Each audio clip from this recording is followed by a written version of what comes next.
So after a 4-day camping trip, and missing the big bad Mastery Stain ult that got finished, I've decided to make a guide video because, well, why not?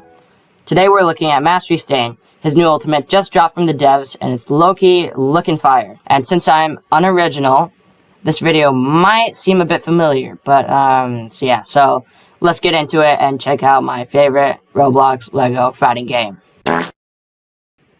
So Mastery Stain is a very complex character and is probably the most unique in all the Battlegrounds genre of the Roblox community. He has 2 completely different movesets, giving him more combo potential.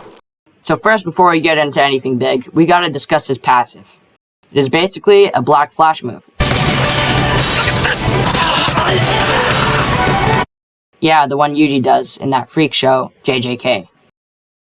It is not combo extendable, but it does do good damage, so you use it in a quick, unescapable combo.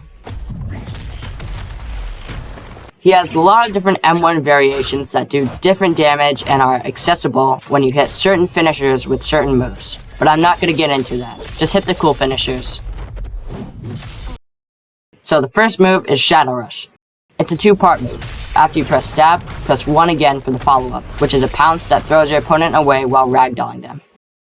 The stab can be blocked, but the follow-up cannot. You can sometimes time your stab during your opponent's getup, but it is a bit risky. I like to catch my opponent off guard by combining the follow-up pounce with a super dash. Keep in mind that the stab won't hit if the opponent is ragdolling, but the pounce will hit, and the pounce part is the finisher.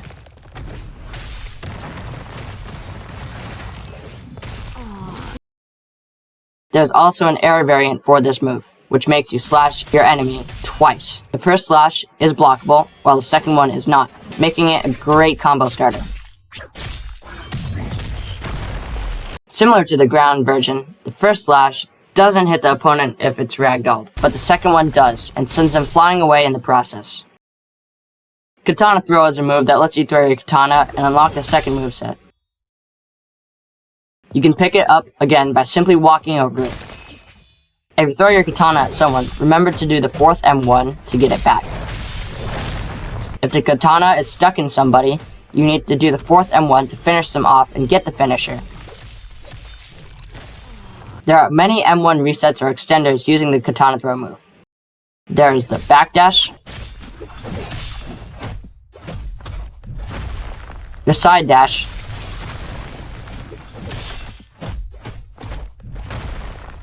the turn away,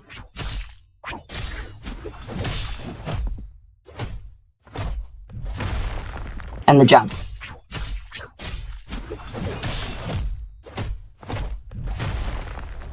Those are all that I know of. The third move, 1,000,000 slashes, does a quick slash followed up by a small AoE attack of slashes around the player.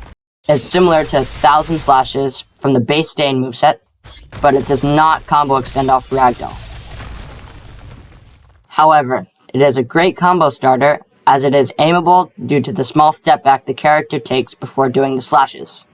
The first slash is unblockable, while the AoE slashes can be blocked, except for the final burst, which breaks through blocks. Use this move to get someone's fat ass off the F key. Whirlwind Pierce is a move that has a stun effect on the player who is hit and can also go through block. However, it does have a long startup, so avoid raw dogging this shit. It is basically Curdle Pierce from the base Stain moveset, but not as good. The move does not have super armor until halfway through the move, unlike Curdle Pierce, and it does not give the stun effect on getup.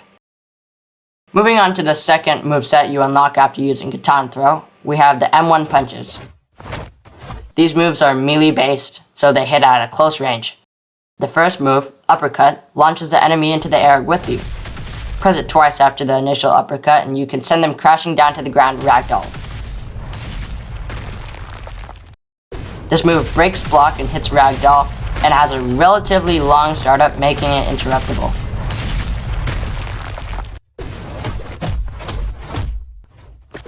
Pairing it with the super dash tech can help catch people off guard, but it does have a good amount of end lag, so don't miss it. Use the follow-up version and side dash while M1ing to down slam your opponent. You can also side dash instead and use Whirlwind Pierce, but it's very risky and pig dependent. Additionally, spam dash after it to send your enemy flying away. Next we have Dagger Cascade. This makes you throw 5 daggers in shotgun formation. If you press 2 again, you can follow up by throwing an additional 3 daggers. Occasionally, you can inflict a poison effect, which stops the enemy from dashing and deals damage over time until it wears off. There is also a useful M1 reset using the daggers. So first, you ragdoll your opponent, wait a moment, then use Dagger Cascade with the follow-up and continue M1 chain. Headbutt is a move that does a quick headbutt grab, ragdolling the enemy.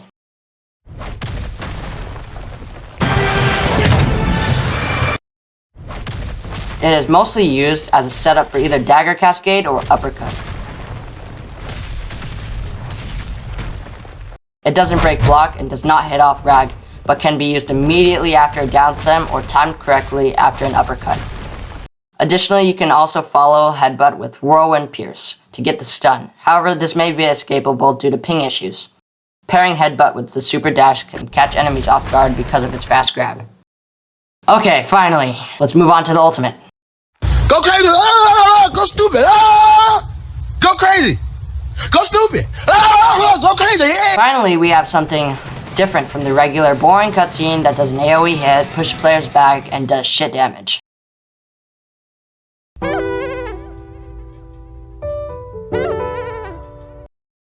This new animation does a large AoE wave of flashes while moving you forward in the direction you are aiming and deals a big amount of damage without being blockable.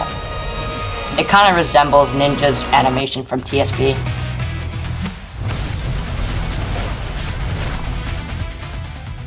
But we don't talk about that. It also has some end lag at the end of the slashes, so make sure you don't get punished.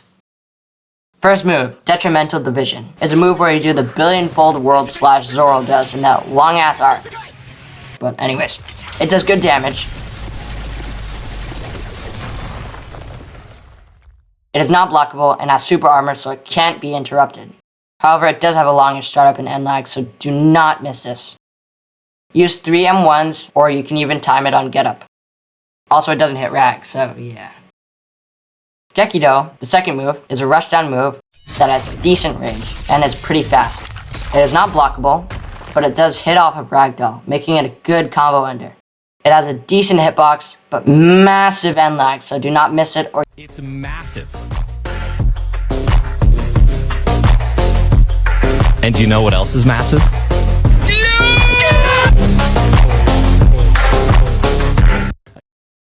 The best way to milk out the damage is to use it after 4 M1s or Detrimental. This may seem like it can extend, but you can actually spam 3 right after. Also, using it with Super Dash will help catch enemies off guard. It also doesn't have super armor, so it can be interrupted. Keep that in mind. The third move, Blitzing Talon, is another rushdown move. Oh my god, oh my god. It travels very quickly and has a big distance. When activated, it throws your katana. If the katana hits the enemy, then they get stunned. And then you zoom towards them, while being able to aim it. It is basically Master Deku's Ultimate 3 skill, but aimable and not a good combo extender. Use this move after 2 for combo ender.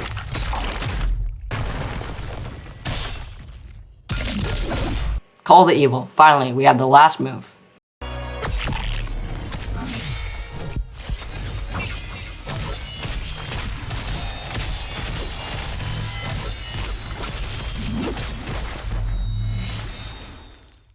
It is basically detrimental, but does a bit more damage and lasts longer.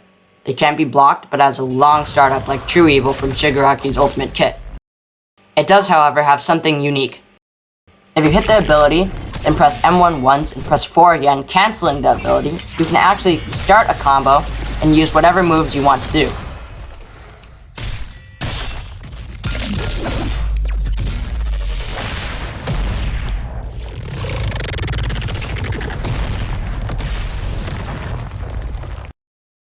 Mastery Stain is a great character and has an amazing base moveset. His ultimate, however, is a bit ass due to it not being as broken as Base Stain's ultimate. It has hella end lag and some other problems that might need some balancing or whatever. In my opinion, the devs put too much work into the visuals and not enough work into the moves themselves. It's honestly not the worst, but not the best. Let's get into the gameplay and ranked.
Omning it. I am omning it so good. Whoa, that's what I'm talking about. Unique to Goon, Mark. Goon. Oh, yes.